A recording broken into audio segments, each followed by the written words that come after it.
တောအရဟ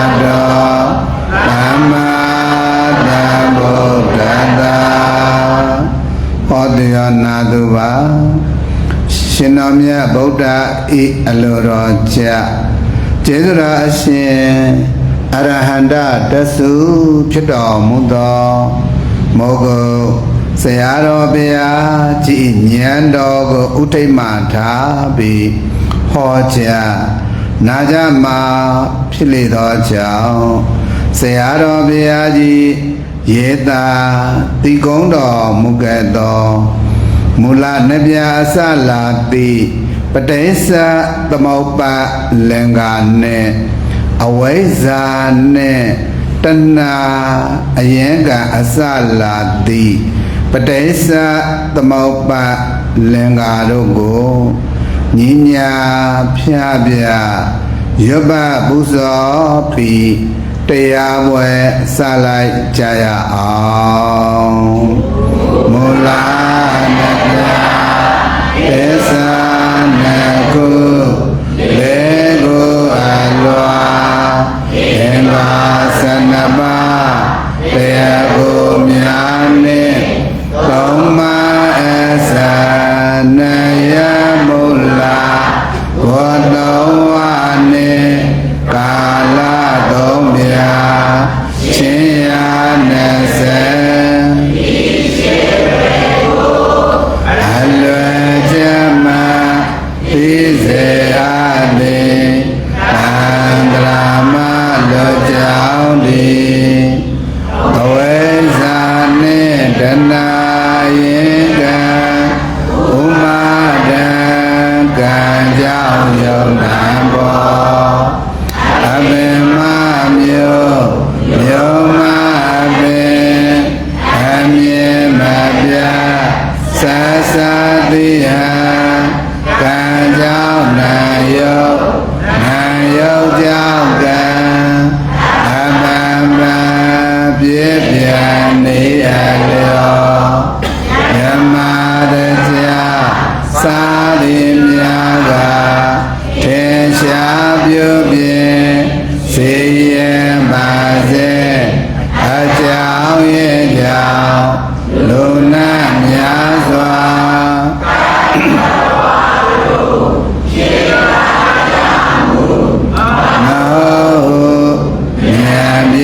ရှုရဲ့မြောအာရုအာရုအာရု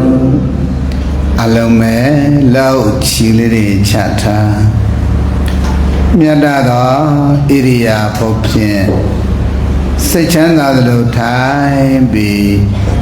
ရှင်တော်မြတ်ဗုဒ္ဓဟောကြားတော်မူခဲ့သည်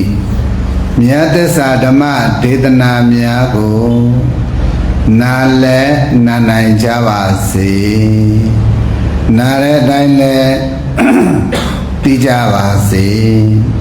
သိတဲ့အတိုင်းလဲကျင့်ကြံကြိုးကိုပွားများအားထုတ်ပြီးဤဘဝဤခန္ဓာနဲ့ပဲအရိယာပုဂ္ဂိုလ်သူပုဂ္ဂိုလ်မြတ်သူတော်ကောင်းယတနာအစစ်ကြီးတွေဖြစ်ကြပါစေလို့သစ္စာဓမ္မဖြင့်ကျေးဇူးမစမိမှာမေတ္တာအာတိတမေတ္တာပဋ္ဌနာဖြင့်ရှေးဥစွာမေတ္တာပို့လွတ်အပ်ပါတယ်တို့အားလုံးယောဂီအပေါင်းသူတော်ကောင်းတို့ခန္ဓာဉာဏ်ရောက်တရားဝိပဿနာတရား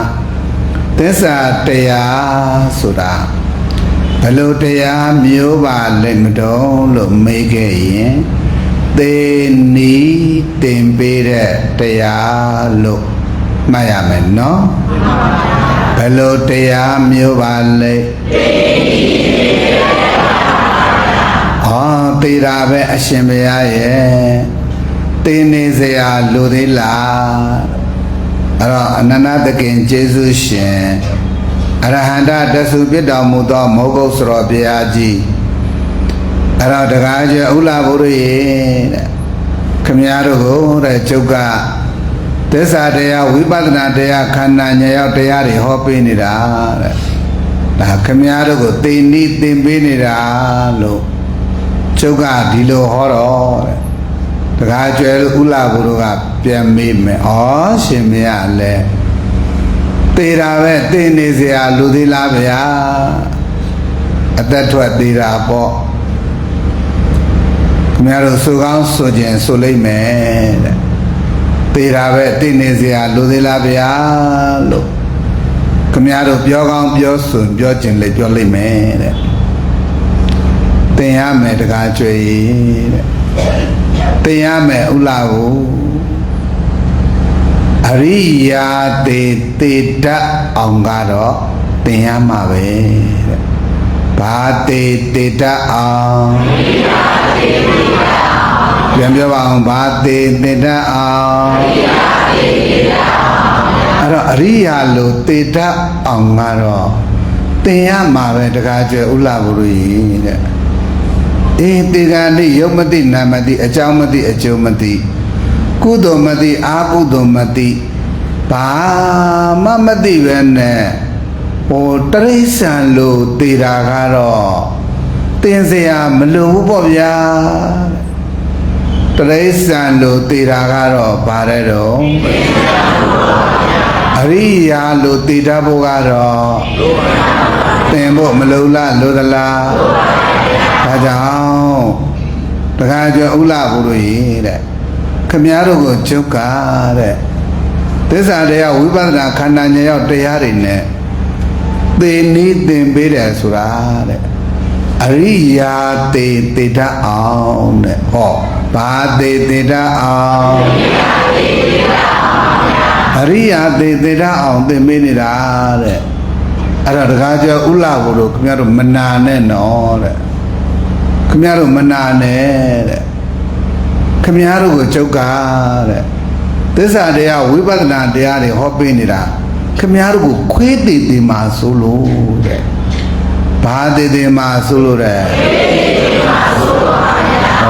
ဆိုတော့ဗျာကြီးနေနေတော့ဘလို့ပြောပြောတင့်တယ်တာပေါ့ဗျာခွေးသေးပဲပြောပြောနွားသေးပဲပြောပြောတရိစ္ဆာန်သေးလို့ပဲပြောပြောသူတော်ကောင်းကြီးအနေနဲ့အဓိသီလအဓိစိတ်ဓာတ်အဓိပညာအဲ့တော့ကျေးဇူးရှင်ကြီးအနေနဲ့ဘယ်လိုပြောမတင့်တယ်လားတင့်တယ်လားတင့်နေတာပေါ့အဲ့တော့အဲ့ဒီစကားကိုဘုန်းကြီးတို့ကယူပြီးတော့မှဒီတရားဝဲမတီအလူရှင်တွေဒီသူတော်ကောင်းတွေကို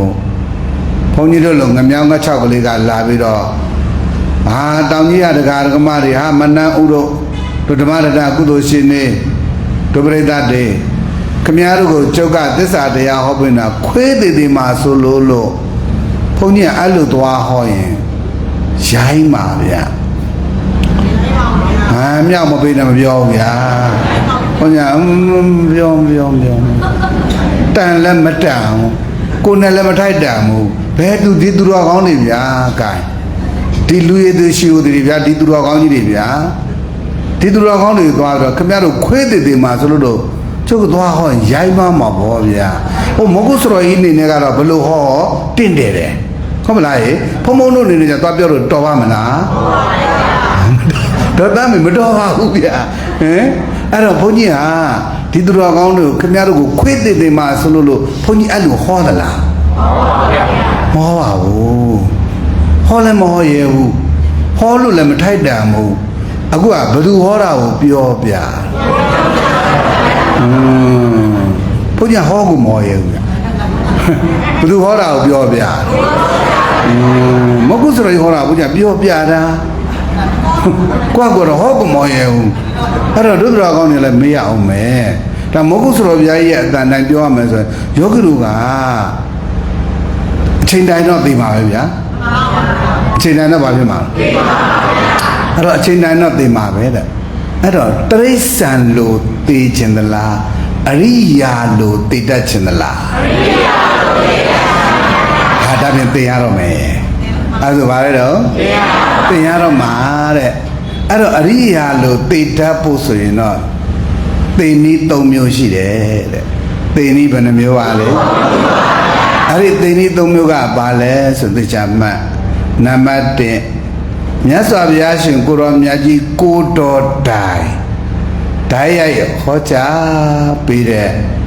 သ စ္စာတရားခန္ဓာညောက်တရားဝိပဿနာတရားကိုနာကြမှတ်တာပွားများအားထုတ်ပြီးတော့သိရမယ်ဆိုရင်အဲ့ဒီပုဂ္ဂိုလ်ရဲ့သိခြင်းဟာအရိယာတို့ရဲ့သိခြင်းတဲ့နံပါတ်1ကဘုသူဟောတဲ့သစ္စာတရားလဲ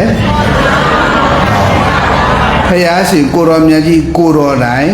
ဓာတ်ရိုက်ဟောပေးတဲ့သစ္စာတရားဟောအဲ့ဓာတ်ရိုက်ဟောပေးတဲ့သစ္စာတရားခန္ဓာဉာဏ်ဝိပဿနာတရားတွေကိုနာကြမှတ်တာပွားများအထုတ်ပြီးတော့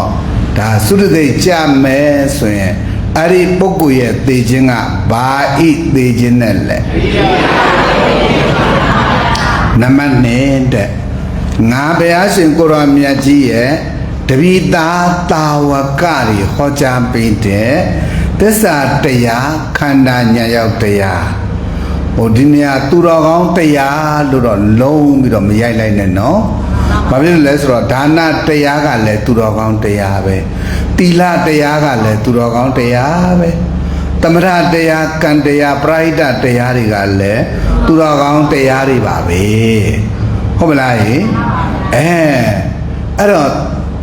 ဝိပဿနာတရားသစ္စာတရားကလည်းသူတော်ကောင်းတရားပဲဒါတော့လုံးတော့တွဲပြီးတော့မရိုက်နဲ့ပေါ့ဗျာဟိုဘက်ကဒါနသီလသမထဆိုတာကတော့ပရိဒတ်ဆိုတာကကံတရားဘာတရားတော့အဲ့တော့ကံတရားကိုဟောပေးလို့အဲ့ဒီကံပေါ်မှာတာယာပြီးတော့ဟုတ်တာပေါ့ငါကုသိုလ်တွေလုပ်ခဲ့တာပဲငါဖျားတည်ခဲ့တာငါကြောင်းဆောက်ခဲ့တာပဲငါပရိဒတ်လုပ်ငန်းတွေလုပ်ခဲ့တာပဲငါအများအကျိုးကိုပေးဆက်ခြင်းနှလုံးသားနဲ့ငါအနစ်နာခံပြီးတော့မှဒါလူဒန်းစက်ကစွန့်ချက်ခဲ့တာပဲငါဘာအားနေเสียလူတလေဒီကနေ့မှာအဲ့တော့ဒါနသီလသမထပရိဒတ်ဝေယဝဆနဲ့ပတ်သက်တဲ့တရားကိုနာလဲနာရတယ်ဘေးကလည်းဝိုင်းပြီးတော့တွန်းပေးတယ်ပေါ့နော်ကုသိုလ်လေးတတိယပါလားစသည်အပြင်ပေါ့နော်အဲ့လိုလေတချို့ကြတော့လေတရဏဂုံအာယုံပြုလိုက်ပါလက်ဆိုဗုဒ္ဓံတရဏကိစ္စဒီကနေဆိုပြီးနေတယ်တချို့ကြတော့လည်းပဲဘေးကနေပြီးတော့မှပရိတ်တရားကိုဖွင့်ပေးတယ်တချို့ကြတော့လည်းဘေးကနေတော့မှလူကိုယ်တိုင်အဲ့ဒီပရိတ်ရွတ်ပေးနေတယ်မေတ္တာပို့ပေးနေတယ်အစရှိသည့်အပြင်ပေါ့ဗျာနော်အဲ့တော့ဒါနနဲ့ပတ်သက်တာသီလနဲ့ပတ်သက်သမထနဲ့ပတ်သက်ဝေယဝဆနဲ့ပတ်သက်ပရိဒတ်နဲ့ပတ်သက်ဒါစေကောင်းတော်ကနဲ့ပတ်သက်တဲ့ဒီတရားအားလုံးဒီကံတရားလို့ခေါ်တယ်။ဘာတရားတော့အဲ့တော့ကံတရားကိုသုတ္တိကြကံဒီမှာနာကြမှတ်သားရပြီဆိုရင်ကုသလာကုသလံကမ္မံဝိပါကနံခန္ဓာနံကတ္တတာသရူပနံကမ္မပစ္စေနပစ္စယောတဲ့ဩကိတာပုညတိစေနကာမရူပဂတိင်္ဂတဘောကန္တမိတံပတ္တံဒါနန္တကတ္တသောပါဏဒါနပါတိယမုဒ္ဓမံလို့ဒါပါဠိတော်ဒီမှာအတိအတိရှိပြီးတကလာနေတဲ့အတွက်အဲ့တော့ကိုကသုတ္တိကြကံဒီမှာကံတရားဆိုတဲ့သူတော်ကောင်းတရားကိုနာချမှတ်သားပြီးတော့များသုတ္တိကြမယ်ဆိုလို့ရှိရင်နတ်ခန္ဓာလည်းရနိုင်ပါတယ်ဗြဟ္မာခန္ဓာလည်းရနိုင်ပါတယ်ပြီးတော့လူခန္ဓာလည်းရနိုင်ပါတယ်သူတော့လူနတ်ပြမှာပေါ့ဗျာနော်အဲ့ဒါစိစေဥစ္စာအာယုံကမ္မကောအပြည့်ပြည့်စုံစုံလုံလုံလောက်လောက်ရနိုင်ပါတယ်ဒါပေမဲ့အရိယာတော့မဖြစ်နိုင်ဘူးဘာဖြစ်လို့ဆိုတော့သူသုတ္တိကြကံဒီနားတဲ့တရားကကံတရားဖြစ်နေလို့ဘာတရားဖြစ်နေလို့ဒါပေမဲ့အရိယာအဖြစ်နဲ့သေတတ်ဖို့ဆိုရင်တော့ဉာဏ်တရားနာမှပဲရမယ်ဘာတရားဒါကြောင့်ကိုယ်သေးကံនេះမှာဘယ်လိုတရားနာမလဲဆိုတာကိုဒီမှာသေသေးချာချာစစ်စစ်ဝေဖန်သုံးသပ်ပြနေတယ်လို့မှတ်ရမယ်နော်အဲ့တော့ကိုယ်တိုင်ကမှကိုယ်ပိုင်အရေးအချင်းမရှိရင်သူများထည့်ပေးတယ်သူများဖွင့်ပေးတာလို့ပေါ့နှထောင်မှာဟုတ်မလားဟဲ့အဲ့တော့ဘုံမတို့ဒီကြောင်မဲရသမီးလေးတစ်ထက်အောင်လို့ဆိုရင်ဒါငငယ်ရွယ်ရွယ်နေပဲဒီကလေးလေးကသုတ္တိမကြသေးဘူးပေါ့ထားပါတော့သူစိတ်ကနေတော့မှဒါအိမ်ပြန်ခေါ်လာတယ်အိမ်ရောက်တဲ့အခါကျလည်းသူကငကိုယ်တည်းလည်းတရားအထုတ်တာတဲ့ကလေးဆိုတော့အသက်က14နှစ်ပဲရှိတယ်အဲ့တော့တရားအထုတ်တာတဲ့ကလေးဆိုတော့လည်းပဲညာရင်ညာသေးတွေကအလမတန်မှထက်မြက်တဲ့ကလေးပေါ့အဲ့ဒါအိမ်ရောက်တဲ့အခါကျတော့အမေ တငယ်ချင်းနေမိတ်ဆွေတွေလာလို့ရှိရင်အမေပဲအခမ်းပေးပါသမီးအနားယူနေတယ်ပြောပြပါနော်ပြီးတဲ့အခါကျတော့သူကလေအမေဒီမဂုတ်ဆရာပြားကြီးဟောကြားပေးတဲ့4ရက်3လ1960ခုနှစ်မှာဟောကြားပေးတဲ့တိန်နီး3ပြခွဲတိပါဆိုတဲ့ဒီဖက်ကုဏယံဥမာပြအတရားလေးကိုသမီးဖွင့်ပေးပါနော်မေပြီးတဲ့အခါကျတော့ဒီ29ရက်17လ1960မှာဟောကြားပေးတဲ့ပြုံးတည်မဲ့တည်တိန်နီး4မျိုးအဲ့ဒါသမီးကိုဖွင့်ပေးပါနော်မေပြီးတော့28 171959ခုနှစ်မဂုတ်ဆရာပြားကြီးဟောကြားပေးတဲ့ဂိလာနာယဟန်အားဝေဒနာပြားကြီးဟောကြားပုံအတရားလေးထည့်ပေးပါနော်ပြီးတော့8ရက်တလ60ဝေဒနာအနိစ္စတခါဝေဒနာ3ပါးကိုယ်တည်ကိုကြည်ရပြီးတော့ဓမ္မရဏီဆရာတော်ဘုရားကြီးဟောကြားပေးတဲ့လူမမာတွေအတွက်အဓိကဟောပေးတဲ့ဘောဇဉ်9ပါးရှုမှတ်ပွားဆိုလိုချင်တာလေဘုန်းကြီးဗာပြောနေလဲဆိုတော့ဒီကလေးလေးဟာသူသေကံနေမှာသူဘယ်တရားနာရမယ်ဆိုတာကိုသူကောင်းကောင်းသိတယ်တိလားသူရွေးပေးလိုက်တဲ့တရားတွေကလေခန္ဓာဉာဏ်ရောက်တရားတွေကြီးပဲအရိယာအဖြစ်နဲ့သိဖို့ရအတွက်ညွှန်ကြားပေးတဲ့တရားတွေကြီးပဲဗုဒ္ဓဘာသာလောကမှာအဆင့်အမြင့်ဆုံးတရားလို့ခေါ်တယ်ဗျဟုတ်ပြီနော်အဲ့ဒီတရားကိုသူရွေးချယ်ပြီးတော့မှသူကိုယ်တိုင်ရွေးချယ်ပေးတာနော်သူသေကံနေမှာသူနာမဲ့တရားကိုသူကိုယ်တိုင်ရွေးချယ်ပေးတာသူတော်ကောင်းတို့အဲ့ဒီလိုကိုယ်ပိုင်အရေးအချင်းပြည့်စုံအောင်ဤကျူလို့ခေါ်တာပေါ့ဗျာကိုယ်ပိုင်အရေးအချင်းနဲ့ပြည့်စုံအောင်အိုင်ကျူဆိုတာကတော့တင်သည်များကိုမှတ်သားပြီးတော့မှထက်ထက်မြင့်မြင့်နဲ့အောင်မြင်တာကိုအိုင်ကျူလို့ခေါ်တယ်အတွေးခေါ်ကောင်းတာစရိတ္တပညာနဲ့မိမိကိုယ်ကိုမြင့်တင်နိုင်တဲ့ဓမ္မအတိညာနဲ့တိုးတက်အောင်ယူထားတာအဲ့ဒါဤကျူလို့ခေါ်တယ်အဲ့ဒီလိုစင်တန် quality မြင့်အောင်ယူပါကိုယ်အရေးချင်းကိုယ့်ကိုမြင့်မှာအားလုံးတော့ပေါ့ရလားနေရာကမိယုပလာဗုဒ္ဓဘာသာအနေနဲ့မသွားကြပါနဲ့အစစ်နေမြင့်ကြစမ်းမှာ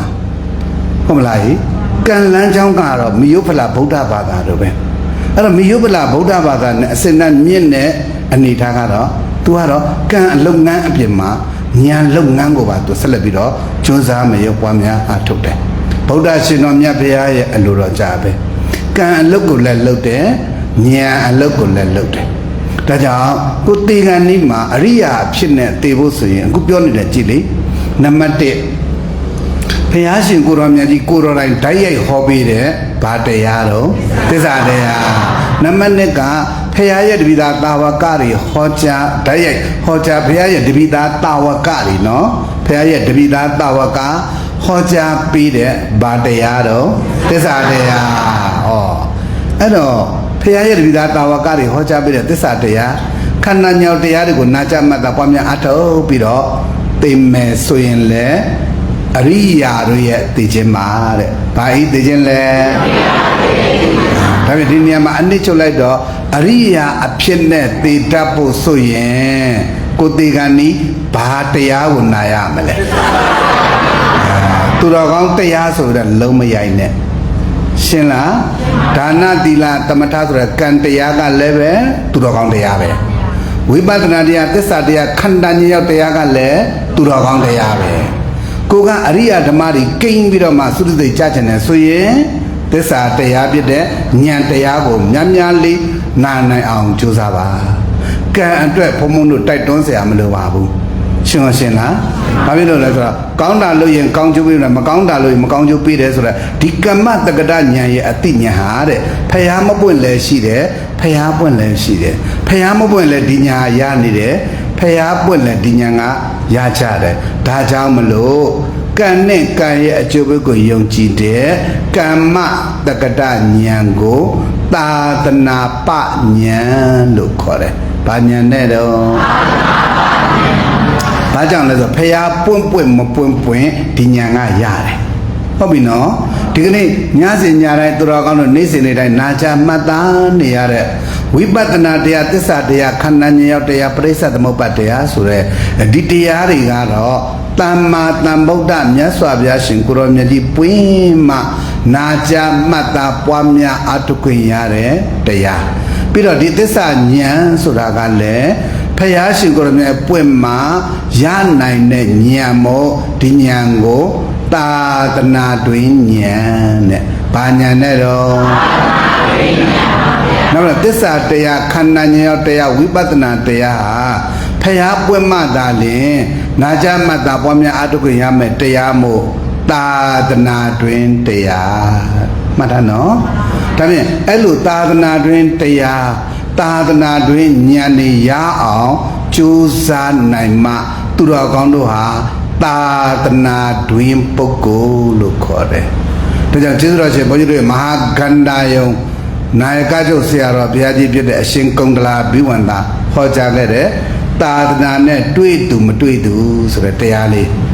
အဲ့ဒီမှာဆရာဘုရားကြီးကဘာဟောတာလဲဆိုတော့မာကန္တန်ဆရာဘုရားကြီးကဘာဟောခဲ့တယ်လဲဆိုတော့သစ္စာတရားနဲ့တွေ့ရင်သာသနာနဲ့တွေ့တဲ့သူ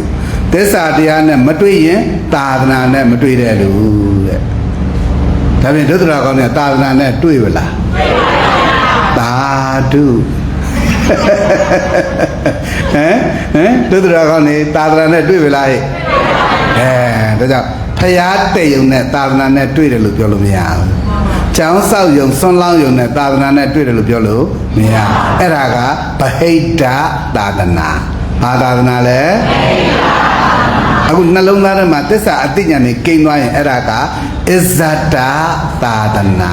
တကယ်သာသနာအစစ်နဲ့တွေ့တယ်ဆိုတာကနှလုံးသားထဲမှာသစ္စာသိတဲ့ဉာဏ်ဖြစ်ပြမြင်တဲ့ဉာဏ်ဒီဉာဏ်นี่တကယ်ကိန်းဝတ်လာမှဒါလျင်အဲ့ဒါသာသနာနဲ့တွေ့သူ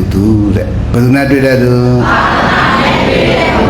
အားလုံးသဘောပေါက်ရဲ့လားဒါကြောင့်အရိယာအဖြစ်နဲ့တည်တတ်ဖို့အရိယာဓမ္မတွေဂိမ်းပြီးတော့တည်တတ်ဖို့ဆိုရင်သာသနာနဲ့တွေ့အောင်ကြိုးစားမျိုးပွားများအထောက်ကြပါစို့လို့လေးစားစွာပဲတိုက်တွန်းတယ်လို့မှတ်ရမယ်နော်ကဲနံပါတ်3ကတော့အရိယာအဖြစ်နဲ့တည်တတ်ဖို့ဆိုရင်မြတ်စွာဘုရားကကိုယ်ခန္ဓာပေါ်ကိုဉာဏ်ရောက်ပြီးတော့မှသစ္စာအသိဉာဏ်နဲ့ရှင်ပြီးတော့ကိုယ်ခန္ဓာကိုဉာဏ်ရောက်ဖြစ်ပြမဲ့ကြိုက်အောင်ရှုပြီးတော့မှသစ္စာသိပြီးတရားမယ်ဆိုရင်လေအရိယာတို့ရဲ့သိခြင်းမှာတဲ့ဘာဤသိခြင်းလဲဒါဖြင့်ကိုယ်ခန္ဓာကိုဉာဏ်ရောက်ပြီးတော့ဖြစ်ပြမဲ့ကြိုက်အောင်ရှုပြီးတော့သိရင်လေအဲ့ဒီပုဂ္ဂိုလ်ကဘာဤသိခြင်းနဲ့လဲဒါကြောင့်သိခြင်းဘယ်နှမျိုးပါလဲအရိယာအပြည့်နဲ့သိရဖို့ဘယ်နှမျိုးတော့အဲ့တော့ဒီတရားကိုဘုရားရှင်ကိုရောမြတ်ကြီးဘု து ကိုအကြောင်းပြုပြီးတော့များဟောကြားတော်မူခဲ့တယ်လေဆိုရင်တို့မြတ်စွာဘုရားရှင်ကိုရောမြတ်ကြီးတာဝတိပြေမွန်စရွေရွှေကြောင်းကြေအောင်စံပြော်မှုလည်းတော်မူနေတဲ့အချိန်မှာအဲ့ဒီကျောင်းတဲ့ဓမ္မပုတိဂါတတိတ်တမထေဆိုတာရှိတယ်သူရဲ့နာမည်ရဲ့သူကတော့တိတ်တလွတ်လင်ပေါ့လောကအရာဓမ္မတော့ဒီလိုကုံတယ်တွေပါပဲတတိတကြွယ်တိုင်းဝိုင်းတွေကပါနောက်တော့ဘုရားရှင်ကိုရောမြတ်ကြီးရဲ့တရားတော်တွေကိုနာကြားမှတ်သားပြီးတော့မှတကယ်ကိုသရာပပိစိတပါသာသနာကိုတကယ်ကိုယုံကြည်တဲ့စိတ်နဲ့သူသာသနာဘောင်ကိုသူရောက်လာတယ်ရောက်လာပြီးတဲ့အခါကျတော့သူတရားဘာဝနာတွေကိုကြိုးစားမရုပ်ပွားများအထုတ်တယ်ဒါအားထုတ်ရင်ကနေပြီးတော့မှဣစေဝကိစ္စကာတပံကောဇင်ညမရဏံသူဝေတဲ့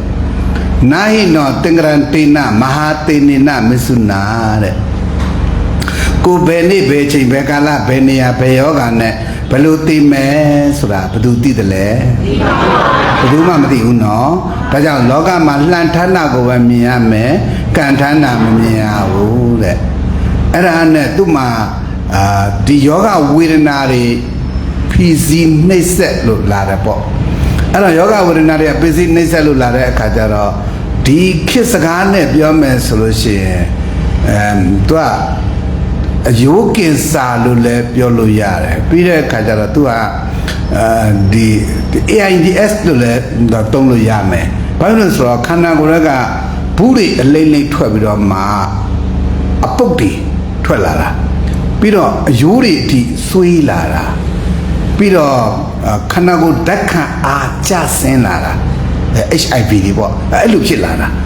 ဆိုတော့ ဒီခန္ဓာကိုယ်ကပုတ်ပွားပြီးတော့အရှင်လက်လက်နဲ့ပုတ်နေတာနော်မသိသေးဘူးအရှင်လက်လက်ကြီးနဲ့ပုတ်နေတာအဲ့လိုဖြစ်တာအရင်ကတော့ဒီဘေးကတန်ဃာတွေကဝိုင်းပြီးတော့မှပြုစုတာပေါ့အတုနေတန်ဃာအချင်းချင်းဆိုတော့လေနော်ဟိုဒီအတုနေတန်ဃာအချင်းချင်းကလည်းပုထုဇဉ်နေဆိုတော့သူကဘာယောဂမှန်းလည်းမသိဘူးတကယ်ဟိုဒီလောက်ပုတ်ပွားနေတာကြီးကုဆက်ရင်ဘယ်လိုလုပ်မလဲစားတရားပြင်တော့ပုထုဇဉ်နဲ့တဘာဝအတိုင်းတော့တဖြည်းဖြည်းနဲ့ဖဲချင်းလာတော့သူတရားထဲပဲဖြစ်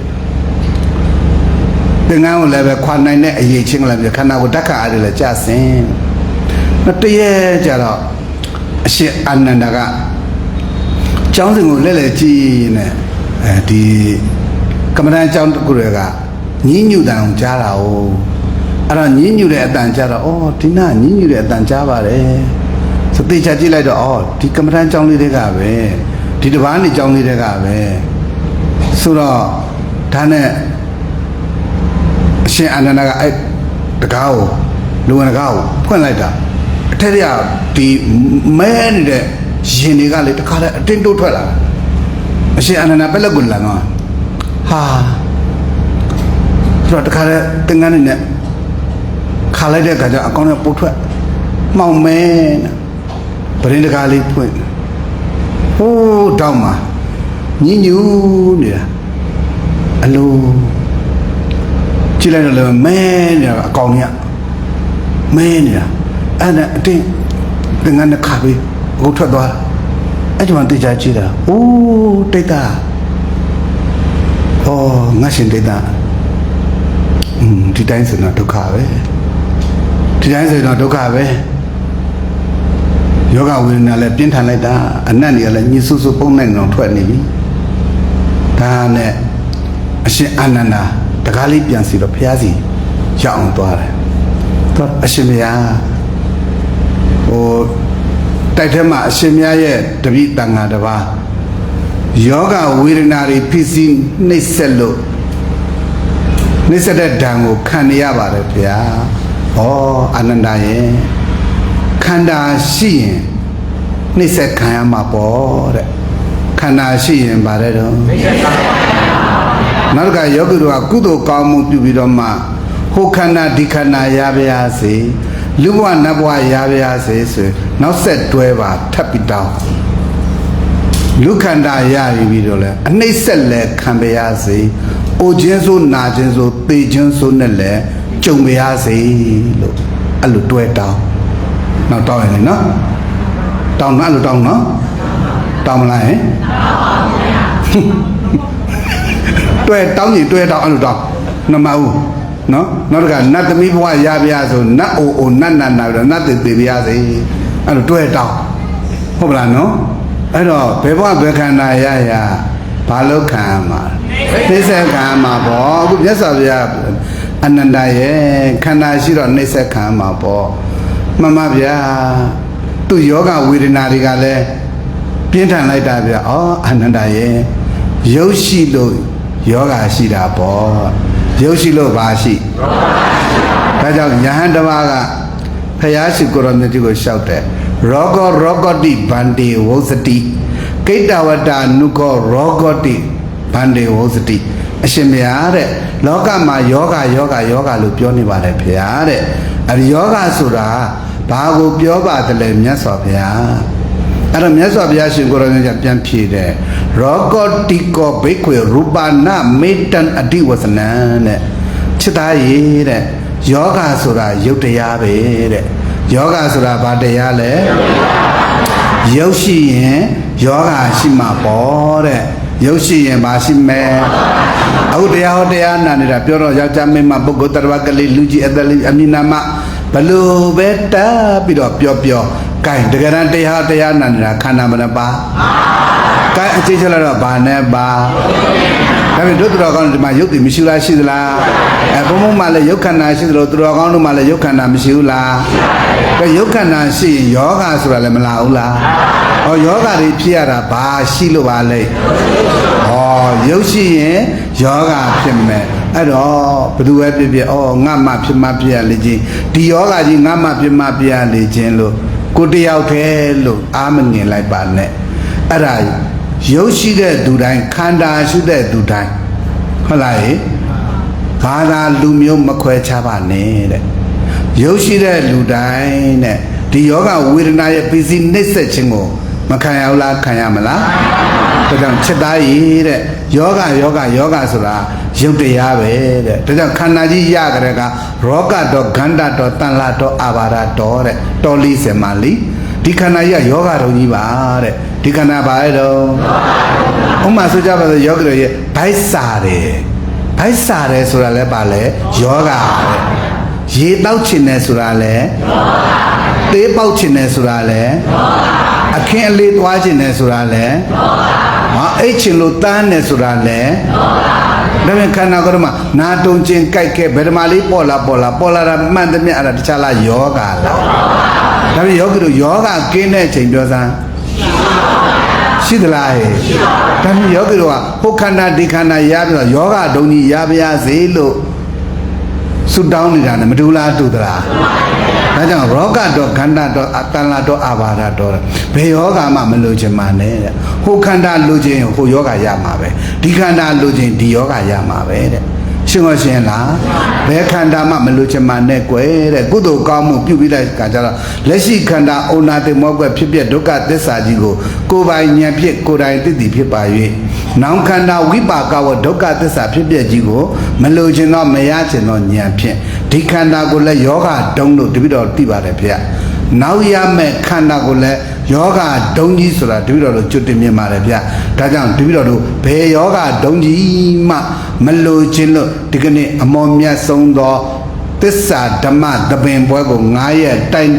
မာတိကဆင်နွှဲပြုလုပ်ပါ၏ဖေ။ဓမ္မဒါနအလှတော်ကိုပေးလူပါ၏ဖေ။ဆိုရင်ဒါအလွန်မတန်မှဖရာအရိယာသူတော်စွာတို့အလွန်မတန်ကြိုက်နှစ်တက်တဲ့သစ္စာအသိဉာဏ်နဲ့ရှင်ပြီးလှူဒန်းတဲ့အလှလို့မှတ်ပါအားလုံးသဘောပေါက်ရဲ့လားအားလုံးလှူတတ်ပါလားဗမာလှူနည်းနည်းလှူများများလှူတယ်ဆိုရင်သစ္စာတိတော်ဘောဓိဉာဏ်ဤအာကြီးသောအထောက်အပံ့ဖြစ်ပါစေဟောဤကုသိုလ်သည်ဤအလှသည်သစ္စာတိသောဘောဓိဉာဏ်ဤအာကြီးသောအထောက်အပံ့ဖြစ်ပါစေပြောပါဦးသစ္စာတိသောဘောဓိဉာဏ်ဤအာကြီးသောနောက်တစ်ခွန်းလောက်သစ္စာတိသောဘောဓိဉာဏ်ဤအာကြီးသောအခုတော်ကောင်းတို့ဘာတရားနာတော့ဗုဒ္ဓဘာသာတိုင်းဒီလိုတရားကိုနာနိုင်သလားတကယ်မနာနိုင်ပါဘူးဗျာနှိမ်ပြောတာမဟုတ်ပါဘူးဟုတ်လားတချို့ကြည်တဲ့အောင်ချမ်းသာပါတယ်ဗျတချို့ကျောင်းကိုသိမ့်ချီပြီးတော့မှလှူနိုင်ပါတယ်တောင်းချီပြီးဒါပေမဲ့သစ္စာတွေတော့မနာနိုင်ဘူးဗျသစ္စာလည်းတကယ်မသိချပါဘူးဗျဟုတ်မလားဒါဖြင့်ဒီလိုအခုလိုသစ္စာသိခွင့်ကြုံလာတယ်ဆိုတာအတိတ်ကယောဂီတို့ကုသိုလ်ကောင်းမှုလုပ်ခဲ့တော့ကအခုလိုသစ္စာတိသောဘောဓိဉာဏ်ဤအာကြီးသောအထောက်အပံ့ဖြစ်ပါစေလို့တောင်းကောင်းတဲ့ဆုကိုတောင်းခဲ့လို့ဒီကနေ့ရခဲ့တဲ့ဆုလက်ကြီးရနေတာလို့မှတ်ပါဒါကြောင့်မလို့ဒုံလဘတရား5ပါးအင်္ဂုတ္တရနိကေပစ္စကနိပပါဠိတော်မှာဒီဒုံလဘတရား5ပါးတဲ့အဲ့ဒုံလဘတရား5ပါးထဲမှာနံပါတ်4ခုမြောက်ကပါလဲမြေတော့တတ္တမတ္တသဝနံအတိဒုံလဘတဲ့သစ္စာတရားထောက်နိုင်တဲ့ဉာဏ်နာပါဖို့အလွန်မတန်ခဲရင်နေတဲ့ဟုတ်လားဗုဒ္ဓဘာသာတော်တော်များများကံတရားတော့နာနိုင်တယ်တဲ့ဉာဏ်တရားကြတော့မနာနိုင်ကြဘူးတဲ့ရှင်းမရှင်းလားဉာဏ်တရားနာနိုင်တဲ့ပုဂ္ဂိုလ်ကတော်တော်ကိုနည်းတယ်တဲ့ဗျအားလုံးသဘောပေါက်ရဲ့လားအခြားသောဘာသာကိုမပြောနဲ့တဲ့ဟဲ့ဒီဗုဒ္ဓဘာသာဒဲမာကိုကမိယုပလာဗုဒ္ဓဘာသာတို့အနေနဲ့မေးကြည့်လိုက်သစ္စာကိုနှကန်းတစ်လုံးမှနားမလည်လူတွေအများကြီးတကယ်ကိုနားမလည်တာဗျကိုကိုတဲ့မြတ်စွာဘုရားဘာတိလို့ပွင့်မှန်းတော့မှ तू မသိဘူးတလို့ဖះဂုံတော့ဘယ်နှပါးရှိမှန်းလဲ तू မသိဘူးဖះဘာတိစေခြင်းမှန်းလဲ तू နားမလဲဘူး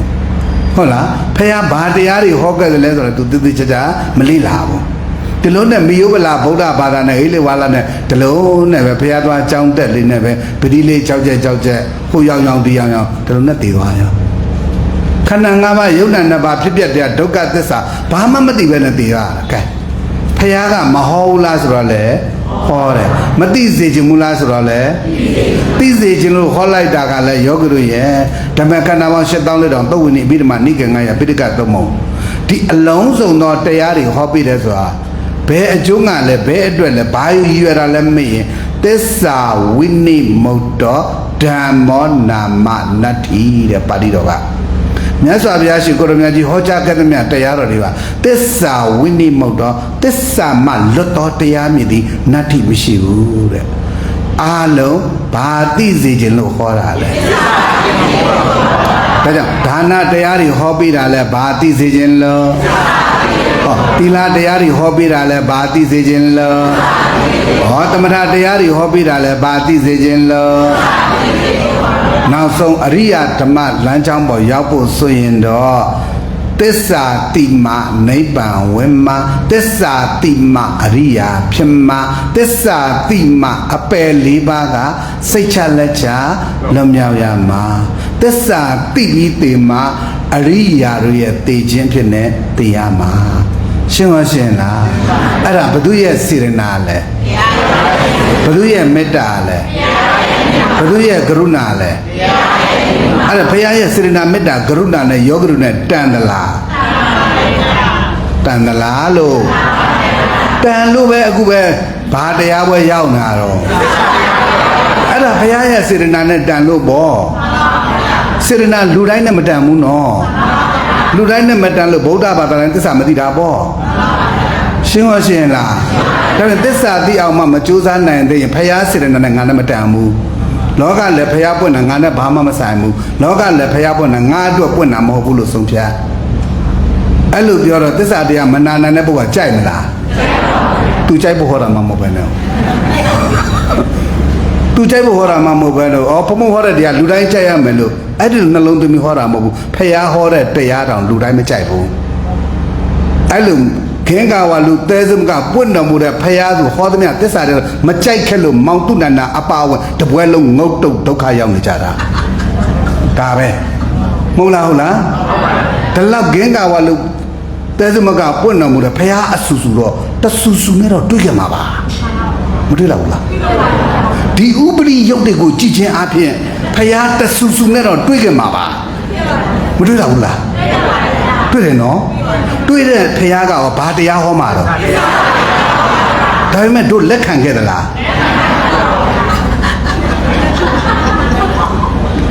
လက်ခံခဲ့ရင်အဲ့ဒီစေရနာနဲ့ထိုက်တန်ခဲ့အခုအချိန်ဝတ္တဘိရတဘုံစင်စံအရိယာပုဂ္ဂိုလ်သောတာပန်နတ်သားနတ်သမီးတွေဖြစ်နေပြီမောင်တုနန္ဒလို့ခက်ညက်ညက်ဘုန်းကြီးတွေနဲ့လာတွေ့เสียအကြောင်းမရှိဘူးဟမ်အတိတ်ကဖရာတဆူဆူနဲ့တွေ့ကြလို့များဖရာဟောတဲ့သစ္စာတရားကိုနာကြားမှတ်တာပွားများအထုတ်ခဲ့မယ်ဆိုရင်အခုချိန်ဝတ္တဘိရတဘုံစင်စံအရိယာပုဂ္ဂိုလ်နတ်သားနတ်သမီးတွေဖြစ်နေပြီဒီလောက်ဒုက္ခရောက်စရာအကြောင်းမရှိဘူးတူကိုဟုတ်မလားဒါဖြင့်တို့ကဖရာအဆူဆူကိုဘာလုပ်ခဲ့တာလဲလွဲကြလားမရှောင်ခဲ့တာဘာလွဲခဲ့တာလဲရှောင်ခဲ့တာဟုတ်လားဒါကြောင့်မလို့သစ္စာတရားနဲ့တွေ့ဖို့များလွယ်ကြလားတကယ်မလွယ်တာဗျမတွေ့လဲတိလွယ်တယ်ဟုတ်တယ်တခြားဘာသာဝင်တွေကတော့သူတို့ဘာသာမှာကသစ္စာတရားပြဋ္ဌာန်းတာမရှိလို့မတွေ့ပဲနဲ့သစ္စာတရားနဲ့လွဲရတာမလို့သွားပါတော့မတွေ့လွဲတို့ဗုဒ္ဓဘာသာတွေကြတော့ဒီသစ္စာတရားဖះမဟုတ်လားဟောလားကိုလည်းဗုဒ္ဓဘာသာမဖြစ်ဘူးလားဖြစ်ပါရဲ့နဲ့ကိုသစ္စာမသိပဲလွဲရတာဆိုအဲ့ဒါကြတော့ဘာလွဲတော့တွေ့လွဲဘာလွဲတော့တွေ့လွဲအဲ့ဒီမောင်တုမန္တကြီးကြတော့ သူများမဟောရဲလို့ကိုယ့်ကိုပြန်ဟောမှာနော်အဲ့ဒီမောင်တုတ္တနာကြီးကြတော့စာတွေလည်းသင်ခဲ့တယ်သူများကိုလည်းတရားတွေပြခဲ့တယ်ဟုတ်လားဖြစ်ပြပြမြင်အောင်ကြိုးစားကြပါသစ္စာသိအောင်ကြိုးစားကြပါလို့ပြောတယ်ဒါပေမဲ့မောင်တုတ္တနာကြီးသေကန်နေကြတော့သေကန်ကြကိုယ်ခန္ဓာကိုကိုဉာဏ်မရောက်ဘဲနဲ့နှလုံးမသွင်းမှန်တော့ကိုယ့်ရုပ်ကာယဖုတ်ရုပ်ကာယနဲ့သေပြီဆိုရင်အဲ့ဒီမောင်တုတ္တနာကြီးကတိလွယ်တဲ့ဘာလွဲတော့ဒါပြန်သစ္စာနဲ့လွဲတဲ့နေရာအလွဲပဲနဲ့လွဲတော့မတွေ့လွဲတွေ့လွဲတိလွဲအဲ့ဒီအလွဲသုံးတော့မှဘယ်အလွဲကအနာဆုံးတော့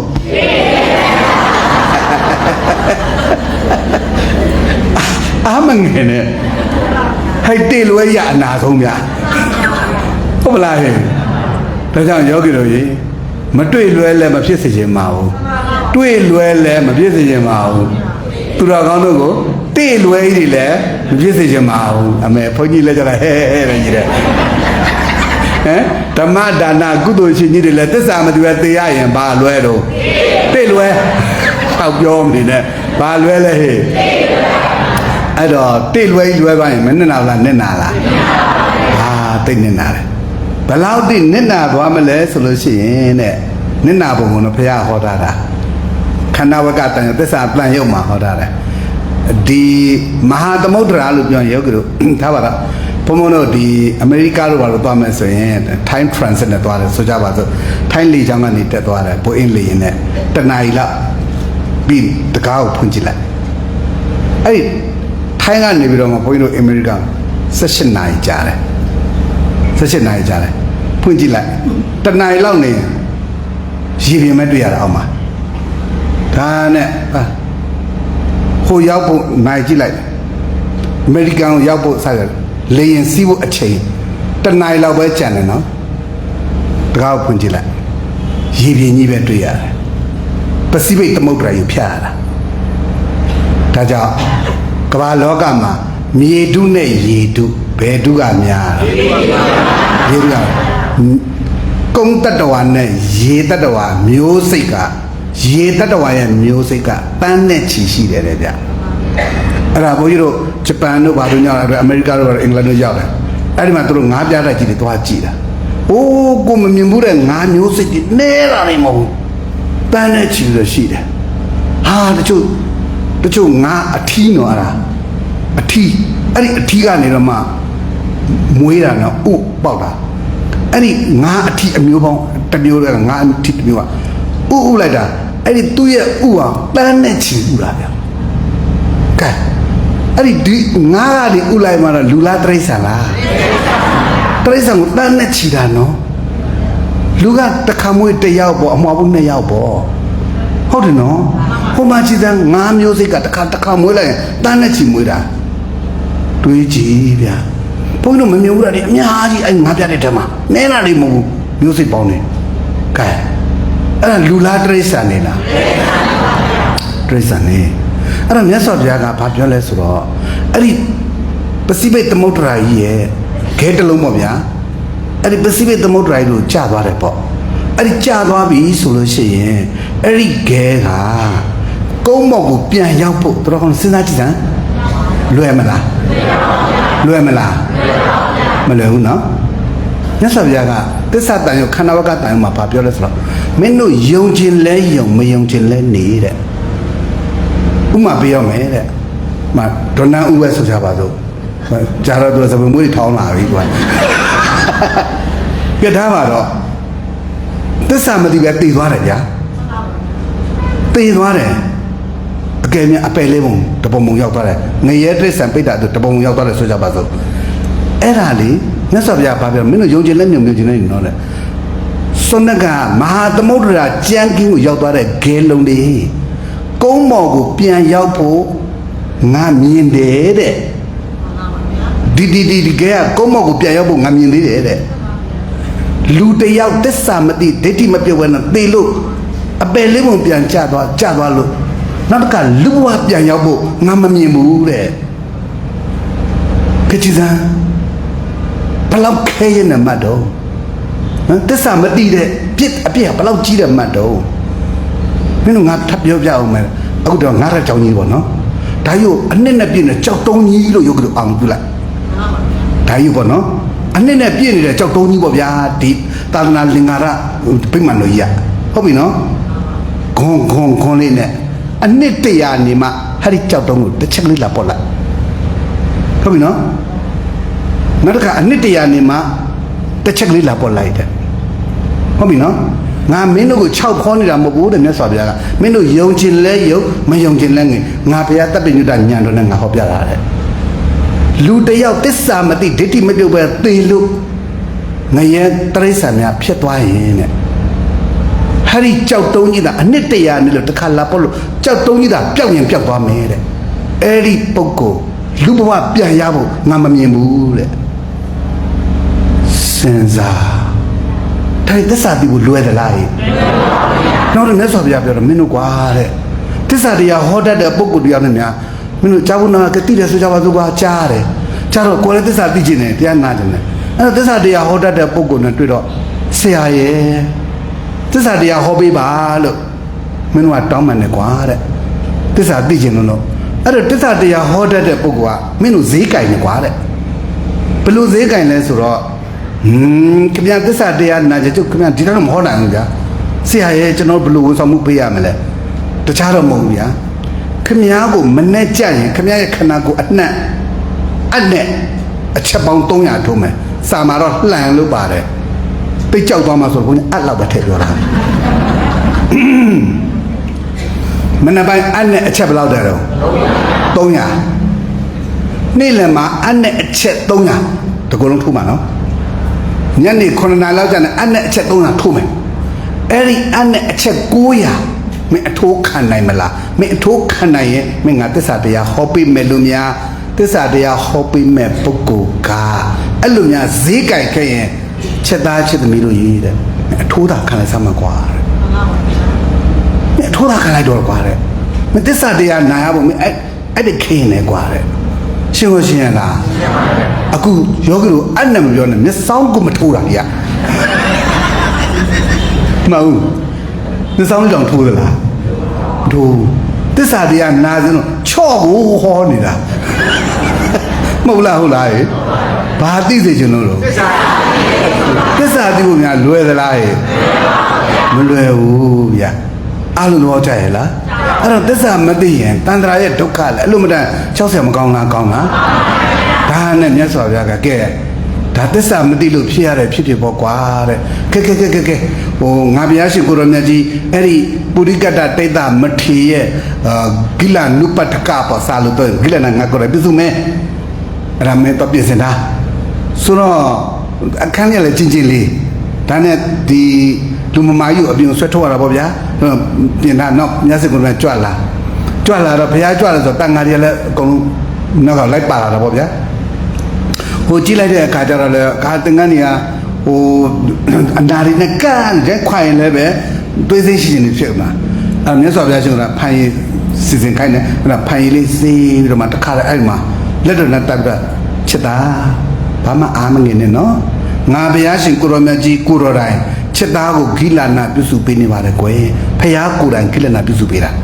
အဲ့လိုပြုစုနေတာခါလေဖိုင်လေးစီးလိုက်တတ်ချလိုက်မမဲ့သေးတာလဲမဲ့တာလည်းညှစ်ထုတ်စားတယ်အကုန်နဲ့ဆော်ပြရှင်ကိုလည်းအကုန်လုံးလုပ်ပြတာအကုန်လုံးတကြအဲ့ကြတော့မှပထမတော့ဒီအသက်ရှူတာနေပြင်းပြင်းကြီးဝေဒနာပြင်းထန်တာဟိုမခံနိုင်တဲ့အခါကျတော့အဲ့မှာညီးပြီးတော့ဘုရားကကျွန်တော်ချက်သားတတိထားနော်ဒီငါဘုရားရှင်ကိုလည်းချက်သားကိုတိတိကျကျပြုစုပေးနေတယ်ချက်သားဘာမှအမငယ်နဲ့မြတ်စွာဘုရားကဒီနှုတ်အားဖြင့်လည်းပဲဒီခွန်အားပေးတာပေါ့ဗျာပြုစုနောက်ကြတော့ဒီနာရာကြီးတွေရောပြပြနဲ့အရှိန်ကရောသွားတဲ့အခါကျအသက်ရှူတန်လေးကမှန်လားအကြံဖျားရှင်ကိုလည်းအကြံမတရားဟောတာပိတ်ဘိုက်စာလွတ်တဲ့လူကိုလည်းတရားတိုက်ရိုက်မဟောရအောင်ပိတ်အိတ်ချင်းလွတ်တဲ့လူကိုလည်းတရားတိုက်ရိုက်မဟောရဘူးတဲ့ဟုတ်မလားဟိအလိုက်မသိတဲ့ကျွတ်တော့ကဟောချင်ဟောတာတရားမဟုတ်ဘူးတို့ဘိဓမ္မာခုတ်ကနိကေဝနမှာတွေ့တယ်ဘိုက်သိစာလုံးနဲ့နွားကြောင်သားဘိုက်စာလုံးကကျတော့ဘုရားတရားမဟုတ်ဘူးသူဟုတ်မလားဟိ နော်ဒီဘိုင်ကဓာရုစီရအစိလာကတ်တော့အဝေးကလည်းပြေးလာတယ်ဘိုင်ကတ်အဲ့ဒါအမောတကောနဲ့ဘုရားတရားဟောပြီးပါသစ္စာတရားဘုရားမောဟောပြီးဘာလို့ဆိုမောနေလို့ဟုတ်မလားမောတိတ်မောနေတယ်လို့လည်းတရားမဟောဘူးတိတ်စာလုံးနဲ့လို့လည်းတရားမဟောဘူးတိတ်အိတ်ချင်လုံးနဲ့လို့လည်းတရားမဟောဘူးဟုတ်မလားနော်ကြကောင်းမှပဲထားလိုက်တော့အဲ့တော့မဝေဒနာတွေတိတ်ပြင်းထန်တော့အားကြည့်တော့တရားဟောပြီးလည်းပဲသူဘလို့မှဒီတရားတွေမအောင်ဝင်နိုင်မှာမဟုတ်ဘူးဒါကြောင့်သူဒီမှာသူဖြေလျှော့ပေးရတယ်အဲ့တော့ပြီးတဲ့ခါကျတော့မှအသက်ရှူတန်လေးကမှန်မှန်လေးပြန်ဖြစ်သွားပြီဆိုမှချစ်တာတတိထားနော်မင်းဒီနာရိုက်တိအာယုံမပြနေကွာမင်းအာနာပါနာလေးကိုအာယုံပြတာဓမ္မမကွာမင်းငါဖရားရဲ့ဂုဏ်တော်လေးပွားထားတမာတိတီထောင်ကိုင်းတာဒီကတော့အဲ့ဒါစကလေးတင်ញင်လာပြီဆိုတော့မှကဲချစ်တာမင်းခန္ဓာကိုယ်ထဲမှာနာထုံခြင်းကြိုက်ခဲဘယ်ဓမ္မလေးပေါ်လာ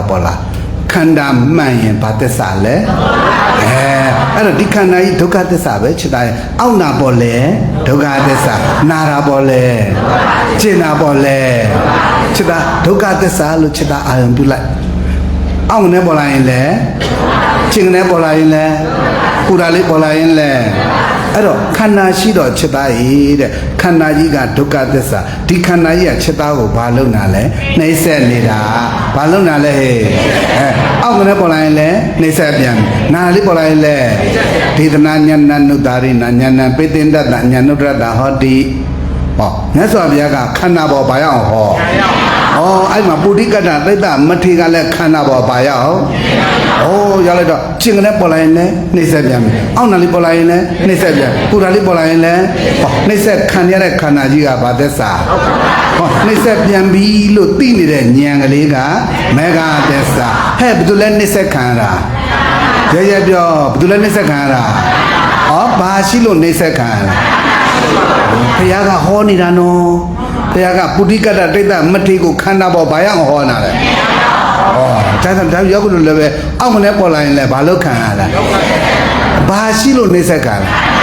ဒါပေမဲ့ခန္ဓာရှိလို့သိလိုက်လို့ရှိရင်သက်ကာယဒိဋ္ဌိစင်တယ်ဒါခန္ဓာရှိလို့နှိမ့်ဆက်ခံရတာပဲလို့ဆိုမဲ့ချိုင်ဘာကြောင့်နာရလဲဘာကြောင့်အောက်နာလဲဆိုတဲ့တန်တရားလားဆရာလို့သိလားဘယ်သူပါရောတည်တာတော့ဘုဇိကိစ္စရဲပြောဘယ်သူပါရောတည်ခန္ဓာပေါ်ဘာရောက်လို့ဒါခန္ဓာရှိလို့နှိမ့်ဆက်ခံရတာပဲလို့သိကြတဲ့ကမချင်တဲ့ဒေါသကိုလာပါအောင်မလားပျောက်ချင်တဲ့လောဘကိုလာပါအောင်မလားဘာမှမသိတဲ့မောဟကိုလာပါအောင်မလားခန္ဓာပေါ်ဘာရောက်နေလို့ဒါကြောင့်ညနေရတော့သိမေးလိုက်တယ်လေခန္ဓာပေါ်ညာရောက်နေတော့ဟာဒီမှာကြည်စမ်းကိလေသာဘယ်နှမျိုးစင်ကြယ်နေလဲ၅မျိုးခန္ဓာပေါ်ဘာရောက်လို့အရင်တော့ကိုယ်လဲနာတယ်စိတ်လဲနာတယ်နေတာဟုတ်ဗျာအခုကျတော့ကိုယ်သာနာပြီစိတ်မနာတော့ဘူးခန္ဓာပေါ်ဘာရောက်နေလို့ရှင်းမရှင်းလားဒါကြောင့်ပုထုဇဉ်တွေရဲ့ဝေဒနာခံစားနည်းကချက်သားရည်တဲ့ကိုယ်လဲနာရင်စိတ်လဲနာတယ်တဲ့အရိယာတို့ရဲ့ဝေဒနာခံစားနည်းကကိုယ်သာနာ၍စိတ်မနာဘူးတဲ့ရှင်းမရှင်းလားဝေဒနာကတော့ပုထုဇဉ်တဏ္ဍာမှာလည်းပေါ်တာပဲအရိယာတွေရဲ့တဏ္ဍာမှာလည်းပေါ်တာပဲဒါဖြင့်ပုထုဇဉ်ရဲ့ဝေဒနာခံစားနည်းကကိုယ်နာရင်စိတ်လဲနာတယ်ရှင်းတယ်နော်ဖုံးပြောသဘောပေါက်ရဲ့လားတစ်ချက်နာလိုက်မချေနှက်လိုက်တစ်ချက်နာလိုက်မချေနှက်လိုက်တော့ကိုယ်လဲနာတယ်စိတ်လဲနာတယ်ဒီလိုဖြစ်တာဗျာအရိယာတွေရဲ့ဝေဒနာခံစားမှုကကိုယ်သာနာပြီးတော့စိတ်မနာဘူးဘာကြောင့်လဲမေးတော့ခန္ဓာရှိလို့နှိမ့်ဆက်ခံရတာပြောနှိမ့်ဆက်ခံရတဲ့ခန္ဓာကြီးကဘာသစ္စာနှိမ့်ဆက်ပြန်ပြီးသိတဲ့ဉာဏ်ကပေသွားတဲ့ကိလေသာတွေကသမုဒိယတွေမှာစဉ်းတော့တွန့်နာတွေလိန်နာတွေအလုံးယုံနာတွေကန္နာတွေအော်ရာတွေဟစ်တာတွေလာအောင်မလားအားလုံးဘာဖြစ်သွားပြီတော့ငြိမ့်အေးသွားတယ်အဲ့လိုတောကပရိဒီဝါတွေအားလုံးငြိမ့်အေးသွားတာကနိရောဓသစ္စာတော့သစ္စာဘယ်နှချက်အဲ့ဒီမှာဒေသနာဉာဏနုတာရိနာဉာဏဘေသင်္ဒတဉာဏုတ္တရဟောတိအဲ့ဒီမှာနာကတရားနဲ့ဉာဏ်ကခန္ဓာလက်ရင်ကနေရှုမှတ်ပွားများအထွေကနေပထမတစ်ချိန်သစ္စာ၄ချက်စိုက်တော့သောတာပန်ဒုတိယတစ်ချိန်စိုက်တော့သကရကံတတိယတစ်ချိန်စိုက်တော့အနာဂံအနာဂံတိုင်အောင်တည်သွားတယ်တည်သွားတယ်မြတ်စွာဘုရားဒီလောက်ဆိုလွန်လောက်ပြီဆိုတော့မြတ်စွာဘုရားကပြန်ကြွကြွသူလည်းခြံတဲ့အချိန်လေးတော့သူဆက်လက်တော့ရှုမှတ်ပွားများအားထုတ်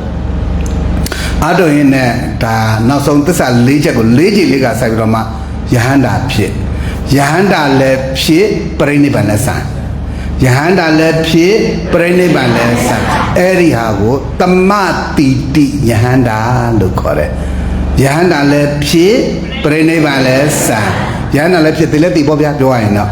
အဲ့ဒီလိုယဟန္တာကိုဗာယဟန္တာလဲတမတိတိယဟန္တာတဲ့ဒါနဲ့နောက်တစ်နေ့ကျတော့အရှင်အာနန္ဒာဟိုမနေ့က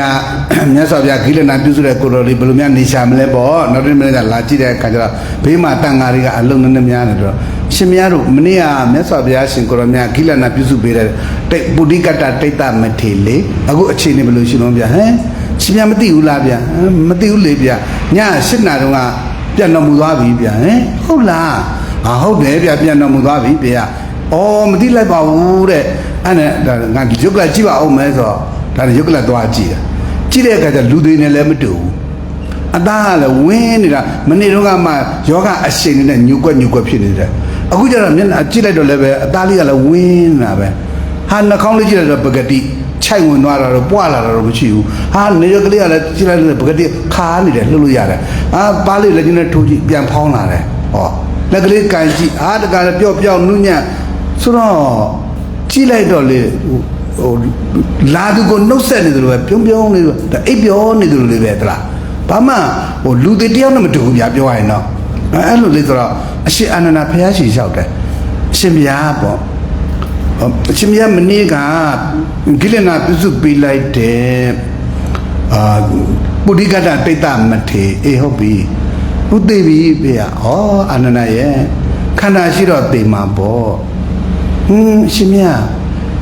ခန္ဓာရှိတော့သိတာတော့ဟုတ်ပါဗျာဟိုသူအခုဘယ်ဘဝများဘယ်ခန္ဓာအစားထိုးနေတယ်လေဗျာအရှင်အာနန္ဒာကဘုရားကိုလျှောက်တာဟောအာနန္ဒာရဲ့တဲ့ဘယ်ဘဝဘယ်ခန္ဓာရနေတယ်လဲဆိုတော့ခန္ဓာဇတ်သိငြိမ်းအေးတော်မူတယ်လို့ပြောရင်မှတပါငါဘုရားအခြားပြောစရာမရှိဘူးတဲ့ပုဒိကတ္တဒိဋ္ဌမထေအနေနဲ့ခန္ဓာဇတ်သိငြိမ်းအေးတော်မူသွားပြီလို့ပြောရင်မှတပါဘယ်ခန္ဓာအရာစားလို့ရငါဘုရားပြောစရာကြောင့်ဟာရှင်မြတ်ဟိုတပည့်တော်အရှင်မြတ်ကိုလာလျှောက်တုံးကရောအရှင်မြတ်ကိလနာပြုစုနေတော့သူအော်ဟစ်ညီးတွားပြီးတော့ဒီလိုနေတာလေဗျအေးဟုတ်တယ်အေးဟုတ်တယ်ဒါဖြင့် तू ဟာအရိယာဖြစ်နေသုတ္တိကြတာပေါ့ဟုတ်လားဗျဟိုအရိယာမှာအထွတ်အမြတ်ဆုံးအရိယာဖြစ်နေသုတ္တိအဲ့လောက်မြန်သလားဗျာမြန်နာပေါ့ချစ်သားရဲ့တဲ့ဘလို့ကြောက်မြန်ရတာလဲဗျာကဲချစ်သားအနန္ဒာငါဘုရားရှိခိုးတယ်ပုဒိကတ္တတိတ်တမထေရယုတ်ကလတ်ကိုအတုပကပ္ပနာရှုကြွမယ်တန်ဃာတွေကိုအကုန်ကြောင်းချလိုက်ဘုရားကြွယုတ်ကလတ်ကိုကြည့်ပြီးတော့မြတ်စွာဘုရားရှင်ကိုရောမြတ်ကြီးကအဲ့ဒီမှာအရိယာအဖြစ်နဲ့တည်တတ်ဖို့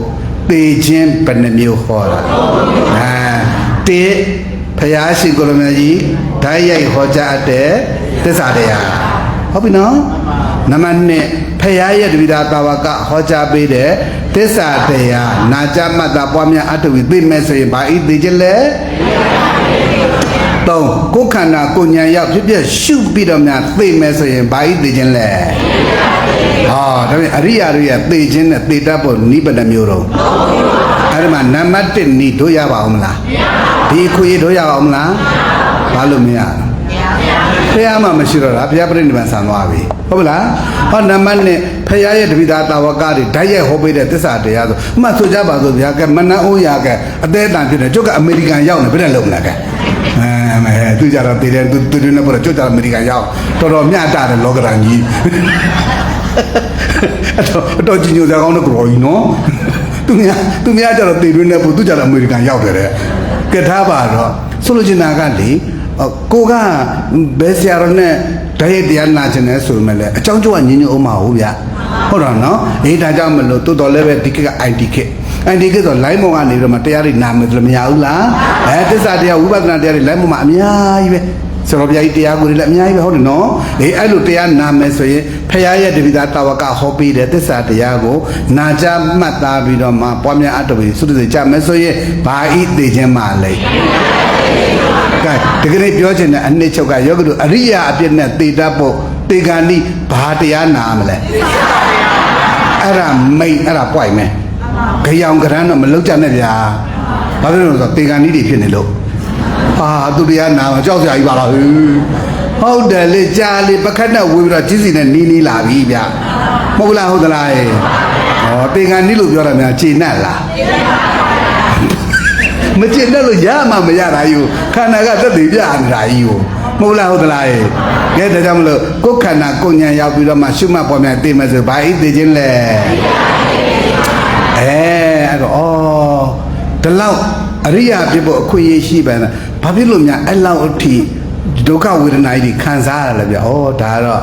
အတိတ်ရဲ့အကြောင်းတရားပေါ့တဲ့အတိတ်ကသူကမုတ်ဆိုးဖြစ်ခဲ့တယ်လေတဲ့မုတ်ဆိုးတားကောင်လေးတွေကိုတတ်တယ်ဖြတ်တယ်ပြီးတဲ့အခါကျတော့မတိမရှင်နေထားတယ်ရောင်းတယ်သူကိုယ်တိုင်กินစားတယ်မြောက်လည်းရောင်းတယ်မတိနဲ့ဒီရောင်းလို့မကောင်းတဲ့တရားတွေရောင်းမရောင်းလို့မကုန်နိုင်တဲ့တရားတွေကြတော့တဲ့ဘာလို့လဲမတိမရှင်နေပြန်ထွက်ပြေးမှဆိုလို့ခြေထောက်တွေဖြတ်လို့ပြတ်တောင်မနေချူလူချူအဲ့လိုနှိမ့်ဆက်ခဲ့တာတဲ့အဲ့ဒီရဲ့ကံတတ္တိတွေကကျေးဇူးပြုချလိုက်တာများဘဝတိုင်းမှာအဲ့လိုအနေကြီးယောဂတွေနဲ့ကြီးသုတိသိကြခဲ့ရပြီးတော့အခုနောက်ဆုံးဘဝတော်မှာသေကံဤမှာမသေခင်ကြားကာလအနေကြီးယောဂတွေနဲ့အယိုးကွက်မတက်ပုတ်ပွားပြီးတော့ကိုပြုစုမဲ့လူကြိုင်မဲ့လူတွေ့မဲ့လူမရှိလောက်အောင်ကိုယွန်စရာကောင်းလောက်အောင်ကိုခံစားလိုက်ရတာအလိုလိုလားအကြောင်းတရားကြောင့်ဘောပါပြီနော်ဒါကြောင့်ဝိပက်ရောက်ရေးကြောက်သေးတုံပွဲဖျားတော်လဲဆောင်လဲမလွယ်တွေ့ကြုံမြင်မှုတဝဲလဲမလွတ်သေးဝေကျွေးခလာတယ်တဲ့ရှင်းတယ်နော်ဒါကြောင့်ကံကြွေးကိုဖြတ်နိုင်တာပါတော့ဉာဏ်အခုတော့အရတ္တမအရတ္တဘုတည်သွားတော့နောက်ထပ်ဘဝခန္ဓာစတဲ့ညှိအေးသွားတော့ဒီခန္ဓာနဲ့ဒီကံနဲ့ဆက်เสียလူသေးလားဘာနဲ့ဖြတ်ချလိုက်တာလဲဒါဖြင့်ယောဂီတို့လည်းအရိယာအဖြစ်နဲ့များသိရမယ်ဆိုရင်ယောဂီတို့ဒီဘဝအတိတ်ကပြုခဲ့တဲ့ကံကြွေးအနန္တအကုန်လုံးကိုတခါတည်းအပိတိုင်ခြေပြတ်ပလိုက်တာရှင်းမလားနောက်ထပ်ဝေကျွေးဆိုတာယောဂီတို့ဖုံဖုံတို့ရှိပါအောင်မလားဒါကြောင့်သေချိန်မှာဉာဏ်ဝင်ပြီးတော့အရိယာအဖြစ်နဲ့သေတတ်ဖို့မလို့လားလို့လားဒါကြောင့်ဂတိဟောပေးတဲ့တရားနာမည်ကဘာလဲလဲသေနီသုံးဖြာခွဲတိပါဘာဣတိခြင်းလဲဒါကြောင့်အရိယာတင်နဲ့သေတတ်ဖို့သေနီဘဏနီသုံးနီလုံးကိုအနည်းချုပ်ရင်ဘာတိပြီးသေရမယ်သစ္စာတိဖို့ဆုတောင်းနဲ့ရမလားမရဘူးဆိုခန္ဓာပေါ်ပါရအောင်လို့ဒါကြောင့်နှိစ္စခံတဲ့ခန္ဓာကြီးကဘာသစ္စာနှိစ္စပြန်မေတိတဲ့ဉာဏ်ကသိသွားတဲ့ကိလေသာတွေကသမုဒိယရဲ့ချုပ်ရငြိမ်းရတရားကသစ္စာဘယ်နဲ့ချက်လဲ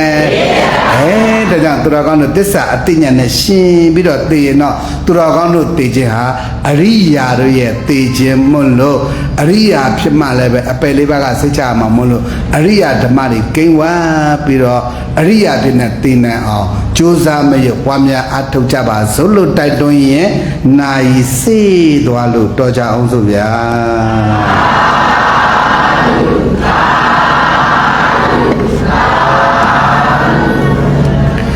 ကဲမိမိတို့ပွားများအထုနာကြမှတ်ထားတဲ့တရားဓမ္မများနဲ့30ဘဝဝိနည်းတတဝအနန္တတို့အားအမြတ်တမ်းပေးဝေလိုက်ကြရအောင်အားလုံးလက်အုပ်ချီပြီးတော့လိုက်ဆိုရအောင်ဧကုသောဘောဂမိဘဆရာတန်ဃာရောအပါတက္ကမအပါနာပေါင်းနှင့်တကဝါအထူးအားဖြင့်ကွယ်လွန်မြည်ပြကြကုန်သောဥပြုံဒေါခင်အမှုပြုလည်းရဲ့ဆိုင်ရာအမိအဖအဘောအဘွားဆရာသမားဆွေမျိုးညာတကာအစထား၍ဝေယဝဆဆောင်ရွက်ကြသောပုဂ္ဂိုလ်များပါမကျန်အထူးအားဖြင့်မချွတ်မလွတ်ကြကုန်သေးသောနာနာဘာဝ ဝိနာဘာဝပရာလောကတတ္တဝအနန္တ30ပုံကျင်လီကုန်သောဝိနေယဒုက္ခိတဒုက္ခိတတတ္တဝပေါင်းတို့အားအမြတ်ပေးဝေပါကုန်၏အမြတ်ရကြပါစေသောကုသိုလ်အမြတ်ယူတော်မူကြပါကုန်သောသာဓုသာဓုသာဓုကုသိုလ်အမြတ်ယူတော်မူကြပါကုန်သောသာဓုသာဓုသာဓုကုသိုလ်အမြတ်ယူတော်မူကြပါကုန်သောသာဓုသာ